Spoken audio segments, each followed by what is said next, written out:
Well, good morning, everybody out there. Caleb! So we're here today. Let's let everybody kind of give a chance to get on. It's Family Friday, maybe, where we have one of the kiddos come on normally and stuff. So today, have you been on the show yet? I think so. Yeah, you think so? Once. Once? Okay, Yes, got you been on there once. So why don't you tell everybody who you is? So, my name is Caleb Holliman, for you guys who do not know, and I'm 13 years old, and I'm part of a wonderful family. Oh, well, you're so kind. That's awesome. So Caleb's here. So this is Parenting Week, and so we're going to talk about, have been talking about parenting. We've been talking about traditions. We may do some of that, but when I got Caleb here, and now he is in the family household, one of our traditions that's a family tradition more than a holiday tradition, is when you're 12, what happens to you? You become a grown-up or a man, in Yeah, my case. that's right. So at 12, which was last year for Caleb, right, at 12, you cross over in the Holliman household, and we no longer look at you as a kid or a child. We do what it says. We say, hey, you have now crossed over and are starting your adulthood journey. So for you being the firstborn son, so you have crossed over into manhood. Now, are you a complete mature adult yet? No. No, not yet. So that's what we talk about. You've crossed over and you're starting your journey into maturity. But do I treat you differently now than when you were little? Yes, I tell you, definitely. how do I treat you differently? You talk to me as a man, not as a little kid. Yeah. So, and so sometimes it's not watered down. it's not, what is it? It's not as sugar coated. Yes, sir. Yeah, is it sometimes a little stern when needed? Yes. Hopefully, is it sometimes a little more understanding Yes, and sir. compassionate a little bit more? Okay, Yes, good. sir. So it's balanced. It's not all mean, right? Right. Okay, good. So with that, for today, I wanted to make sure Caleb knew we're having a talk as men. So this would be like just if you were a grown man and we were here talking. And so I want you to be honest with our audience as I ask questions. And again, I'll do this and anything you say, you're not going to get in trouble, right? Y'all all heard that, right? You're not going to get grounded or have your phone taken away or nothing like that. Yeah. But I do want you to be honest. Now, when we talk about honest conversations, Right. as young people, what do I always say? It's okay to be honest. It's okay to be honest, but I also say things like you can say, You can say what you need to say now. This is your opportunity. this is your opportunity, and how do you say it? Respectfully. Respectfully. So that's one of the things we talk about as our kids get up into the teen years. Now, I'll talk about this in just a second. We don't really believe in the term teenager, but I'll talk to you about that in just a minute. But when they're up in the teen years and they're growing, we've tried to teach them, hey, you can say whatever you need to say. You can express yourself as long as it's respectful. Right? Now, once you cross over in any way into disrespect, okay, well, that's kind of like a football thing. You flag on the play, there's going to be a penalty involved because you can speak to us as an adult, you can talk to us as an adult, but you got to keep it respectful. And why do I say that? Why is So that? that way you don't make a habit of being disrespectful to people. That's right. Especially your authority. Yeah, exactly. Because one day, is there ever a time in your life when you'll be completely free from authority? No. And you'll have nobody over you whatsoever ever again? No, never. There's always going to be an authority figure, Yes, sir. right, over you, right? And always they deserve your respect, even if they haven't earned it. That's one of the misnomers we teach, that respect is something you just have to earn. And so therefore it's an excuse. I can be disrespectful if you haven't earned my respect. And is that true? No. No, because the popo will still tase you, right? I mean, they will get you, right? If That's you a felony. if you're disrespectful, whether the officer has earned your respect or not, if you're disrespectful, there are consequences, right? Just as an example, right? So with that, we'll do that. But back up a little bit to something I just said. So we, in the Holliman household, we have endeavored to not believe what I have learned and read in a book years ago called The Myth of Adolescence.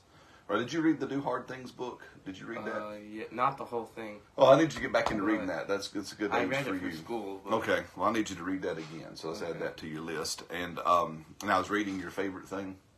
Not at all. Not at all. So, but you try, don't you? That's good. As long as you try, I'm happy. So it's good.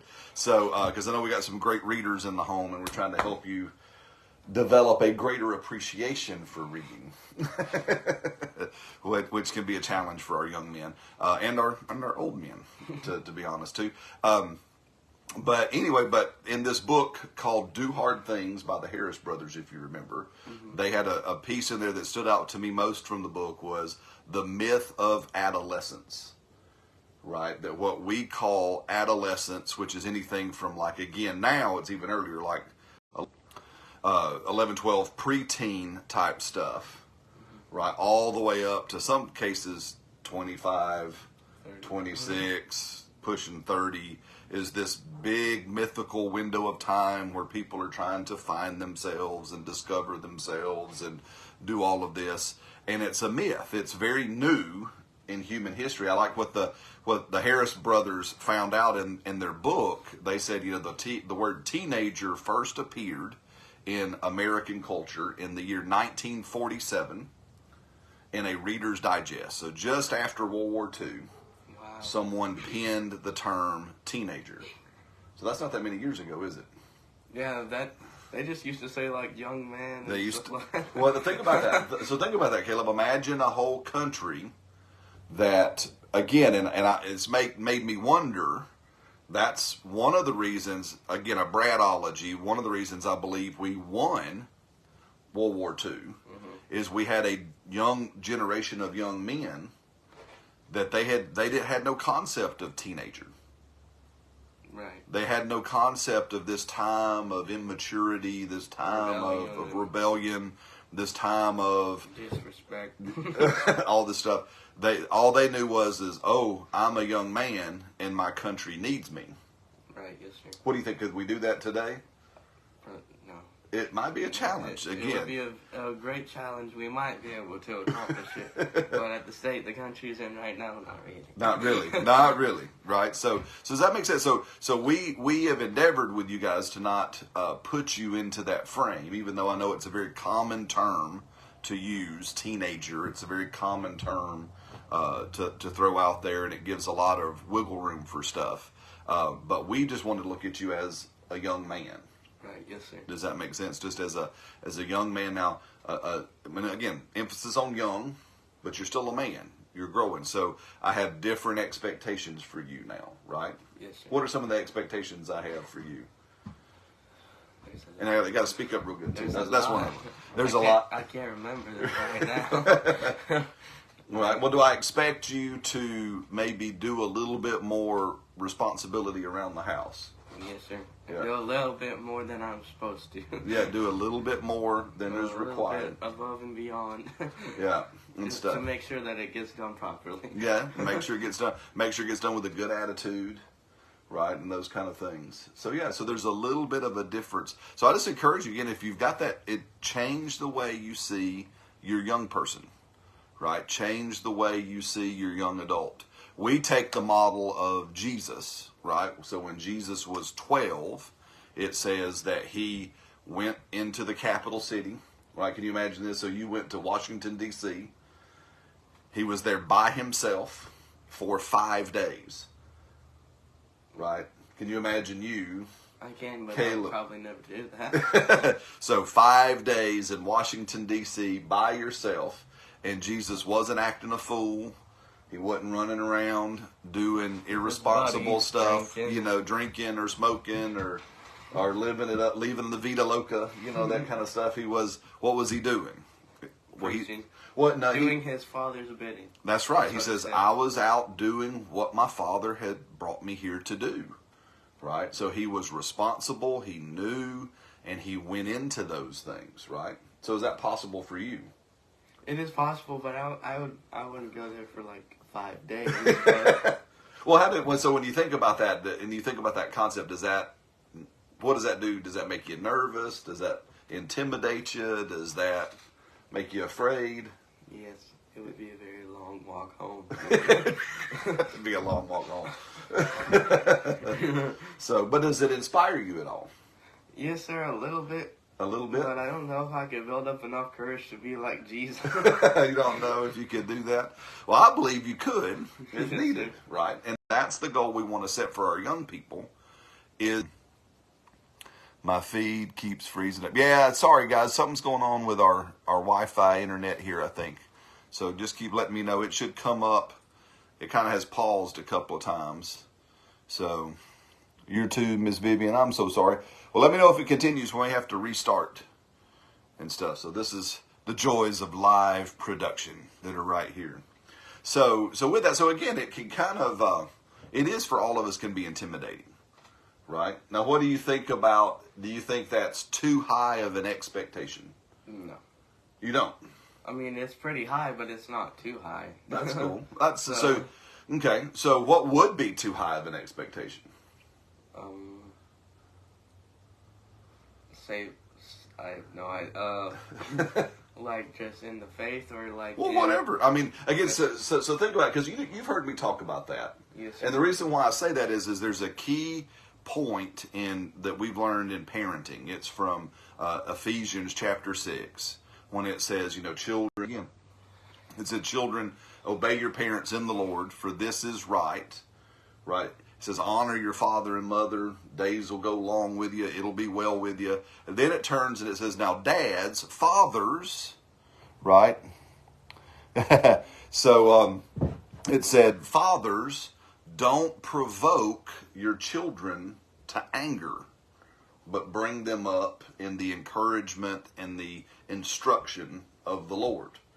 Right? So one of the things it says there, it says, fathers, don't put such a high expectation on your kids that you make them angry, that you frustrate. Have I ever done that to you? A little bit. A little bit. Younger, when you're younger, and I did. Sometimes I realized I did that. I put too high of an expectation on you and even your sisters and your little brothers sometimes. Too high of an expectation, and that can make you angry, right? But the other mistake would be, should I put no expectation on you? No. Right? Because what would you think would happen if we had no expectation? Then we wouldn't get anything done, and we would be lazy and like the people from Wall-E.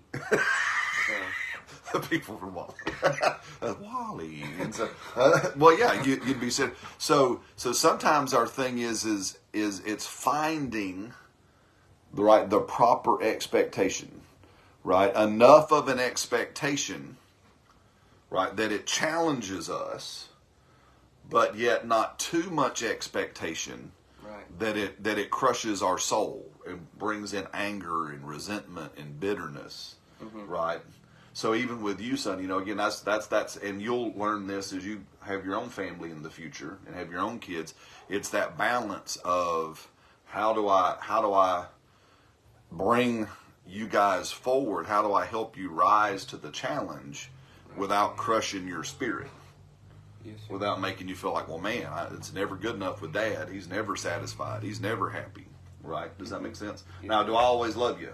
Yes. Yeah. Am I always on your side? Yes, sir. Even if you screw up based on your own mistakes? Yes, sir. I'm on your side. Now, would I ever be disappointed?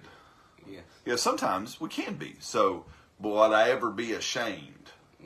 No, because you're my son, right? I might be disappointed in a choice you make. I might be disappointed for you if that brought about a negative consequence in your life. Would that be like Jesus? Cause that's right, because Jesus... He doesn't really get mad at you, does he? Well, I mean, I think he doesn't get mad, that's right. I think he gets disappointed. I think we can... Because the Bible says this, son, it says, Paul was praying, and he actually was praying for the church people. He says, I pray that you walk worthy of the Lord. Now, that doesn't mean you're trying to earn his worth. It's almost like, man, that you walk worthy or honoring that you're a child of God. Yes, sir. Does that make sense? It's kind of like what would be something, what would be a super mega mondo gift I could give you that you would be like, oh my, am I worthy to take care of this gift? What do you think that would be? Probably a very, very good supercomputer. A very good, so a very I'm good... I'm not going to detail you guys with all the different parts that it comes with because that would take forever, but one that pro gamers use. I got you. So I get you a super pro gaming computer, Like the Yo Mama. No, I'm not going to get you a super. Sorry, buddy. And so, so if I get you a super pro gaming computer, right, and I say, here it is, would you want to be worthy of that? Yes. Did you do anything to earn the gift? No. No. Why did I give it to you? Because it was just from the kindness of your heart Yeah. that you thought you should get me. That's right. I just wanted to bless you. I just wanted to give you something you wanted, and you would then walk. And then, so then, if I caught you, for example, if I caught you looking at porn on it, would that be walking worthy of the gift? No, sir. It wouldn't, right? It wouldn't. See, so that's what Paul was saying. I pray that you walk worthy of the gift. Not that you're trying to earn it, but it's such a precious gift. You're like, oh, I don't want to misuse this grace. I don't want to misuse what he has given me, right? Then the next phrase says, fully pleasing the Lord. So can we please God? Yes, sir. Well, yes, absolutely, we can. So that means if we can please God, can we displease God? Yes.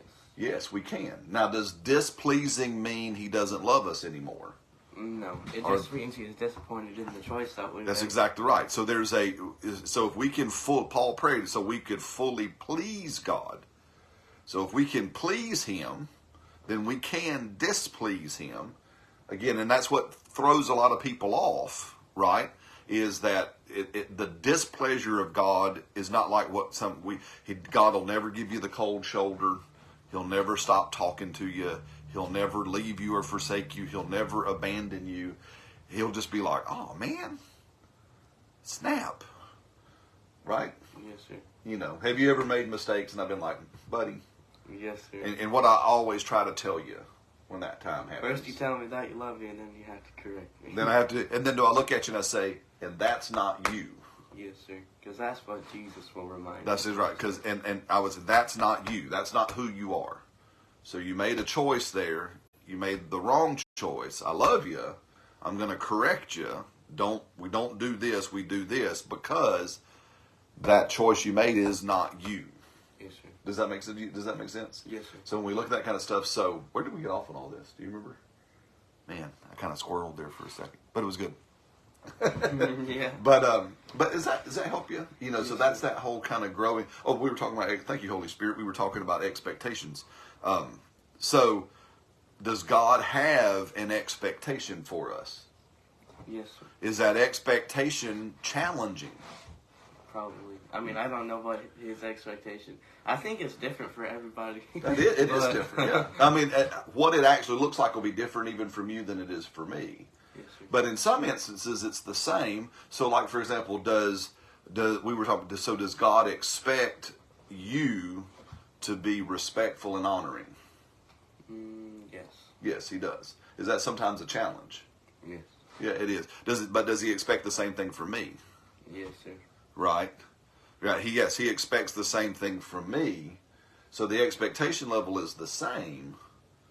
Right. It might look different because I'm 50 and you're 13. Yes, sir. But the expectation is no, you're to be honoring, you're to be respectful, you're to be loving, you're to be kind, you're to be patient, you're to have self-control, you're to be gentle, right? And sometimes those expectations, but can we do them? Yes. Yes, right? So will it stretch us? Definitely. Yeah. And what happens when it stretches us? What does it make us? Stronger. It makes us stronger, right? It makes us better, right? God is taking us up. Does that make sense? Yes, sir. Very good. Now, so we're going to close up here because I don't have my other timer going, and I got to go and be a good employee and get to work in a timely manner. So with you, so what is something that your mom and I have taught you over these years that you kind of look back and go, man, I'm so glad y'all taught me what? Not to get stressed out in the outside world. Not to get stressed out in the outside world? To talk about that. So what do you mean? How have I taught you that?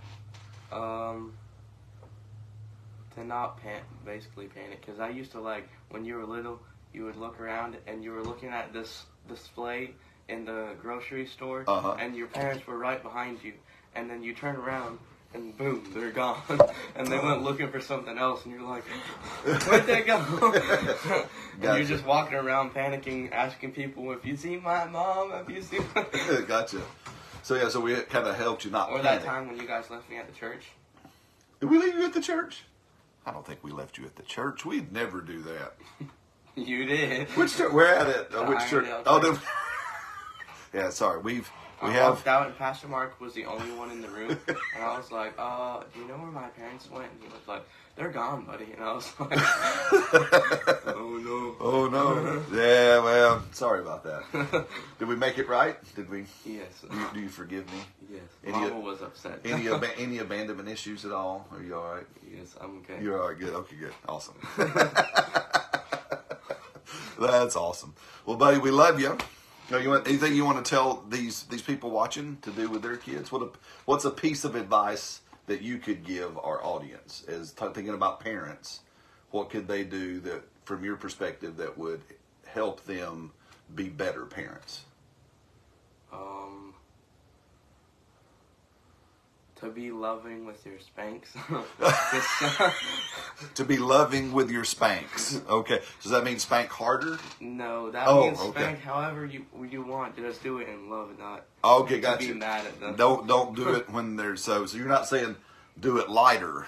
Yeah. You're saying just just- you can do it as hard as you want, just not too hard. But but just do it in love, not Gotcha. be mad at them and spank them. Gotcha. Do it in love and not be. Did you ever feel like sometimes I spanked you and I was mad? No, because y'all would never spank us when you were mad. Oh, okay, cool. So, Awesome. Well, I'm glad. y'all make an endeavor. Well, I'm not going to spank you right now because I'm really mad. And you're like, but I will later. And then you have to wait.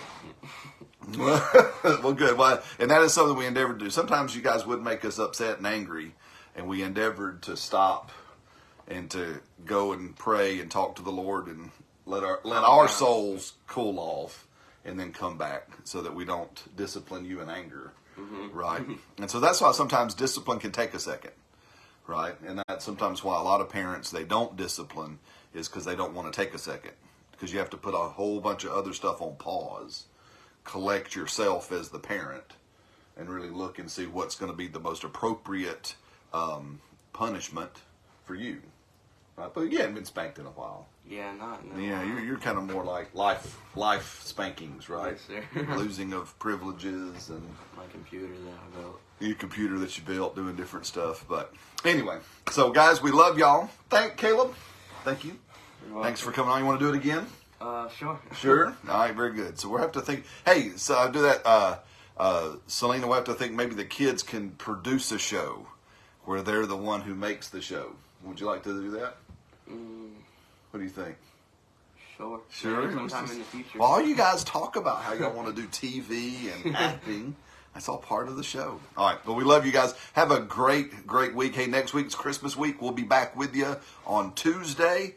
Check out, again, the webpage, thehollimans.com. On there, you can find Selena's book. Still time for us to send you a copy. We actually had a couple of folks order some for Christmas just, I think, yesterday or the day before. So there's still time. If you'll order today, that we can get the order and send this out to you before Christmas. Makes a great, great gift for parents. What do you think? The content in this book, has it helped you, son? This is our infomercial right here. I haven't read it, so. Well, I know, but you've lived it.